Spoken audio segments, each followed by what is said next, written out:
पुन्हा एकदा तुमचं हार्दिक स्वागत आहे नवीन अशा व्हिडिओमध्ये। या व्हिडिओमध्ये आपण जीसीसी डीपीसी जी काही टायपिंगची परीक्षा झालेली आहे यामध्ये खूप सारे विद्यार्थ्यांना स्पीड पॅसेज मध्ये खूप साऱ्या अडचणी आलेल्या आहेत। काही विद्यार्थ्यांचा स्पीड पॅसेज वेळेत पूर्ण झाला, काही विद्यार्थ्यांचा वेळेच्या अगोदर पूर्ण झाला, काही विद्यार्थ्यांचा शेवटपर्यंत पूर्ण झालाच नाही। तर अनेक विद्यार्थ्यांना प्रश्न आहे की सर आम्ही पास होऊ का? तर याचा अनालिसिस तुम्ही स्वतःच करा। पासिंगचा क्रायटेरिया मी तुम्हाला सांगतोय। तर साधारण पहा, जे काही विद्यार्थी 30 शब्द प्रति मिनिटची परीक्षा देत होते, 30 वर्ड पर मिनिटची, तर अशा विद्यार्थ्यांना साधारण 7 मिनिटांमध्ये 1050 अक्षर टाईप करायची असतात। तर पहा मित्रांनो, खूप साऱ्या विद्यार्थ्यांचं म्हणणं होतं की आम्हाला सर पॅसेज खूप मोठा आला, छोटा आला। तर मित्रांनो, असं काहीही नसतं। साधारण 1050 शब्द तुम्हाला 7 मिनिटांमध्ये टाईप करायचे असतात। तर यामध्ये तुम्हाला प्रत्येक चुकीसाठी 1 मार्क वजा होत असतो। आपल्याला स्पीड पॅसेज जो आहे तो 40 मार्कांसाठी येतो आणि याच्यामध्ये आपल्याला पासिंगसाठी 16 मार्क आवश्यक असतात आणि एका चुकीसाठी आपल्याला 1 मार्क वजा होतो। म्हणजेच साधारण आपल्या जे काही शब्द राहिले असतील, काही नवीन शब्द तुम्ही टाकले असतील किंवा स्पेलिंग चुकी असेल, तर अशा चुकांसाठी तुम्हाला 1 मार्क वजा होणार आहे। हाच क्रायटेरिया आपला 40 शब्द प्रति मिनिट साठी लागत असतो।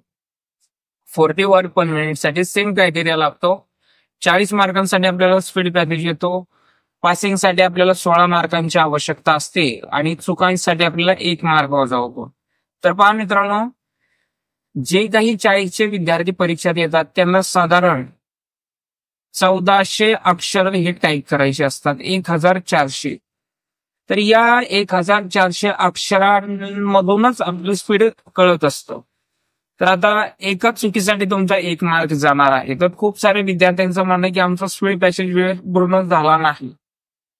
तर साधारण तुम्ही जे काही अक्षर किंवा जे काही शब्द टाईप करायचे राहिलेले असतील त्याचं अनालिसिस करा, काउंट करा।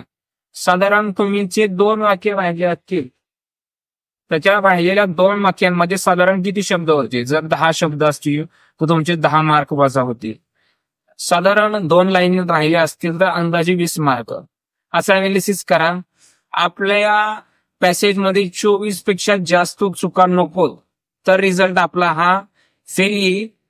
साधारण 10 चुका असतील तर आपले 10 मार्क वजा होतील, 5 चुका असतील तर 5। जर साधारण तुमचा पूर्ण पॅसेज पूर्ण झाला असेल, कुठेही काहीही टायपिंग करायचं राहिलेलं नाही, आणि जर का तुमच्या स्पीड पॅसेज मध्ये कुठेही चुकीचे शब्द टाईप झालेले नाहीत, नवीन शब्द टाईप झालेले नाहीत, एक्स्ट्रा टॅब, एक्स्ट्रा एंटर पडलेला नाही, जर कुठेही तुम्ही या पद्धतीचं काम केलेलं नसेल तर नक्कीच तुम्हाला आउट ऑफ मार्क पडू शकतात।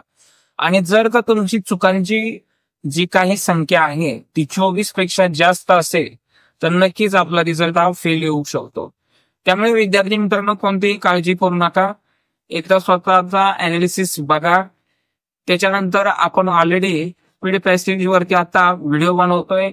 याच्याही अगोदर आपण स्टेटमेंट आणि लेटर साठी व्हिडिओ बनवलेला आहे आणि काही दिवसातच आपल्याला ऑब्जेक्टिव्ह साठी जे काही आन्सर शीट होत्या त्या मिळून जातील। या 4ही गोष्टींचा स्वतःचा अभ्यास करा आणि रिझल्ट आपला एकदा पडताळून पहा।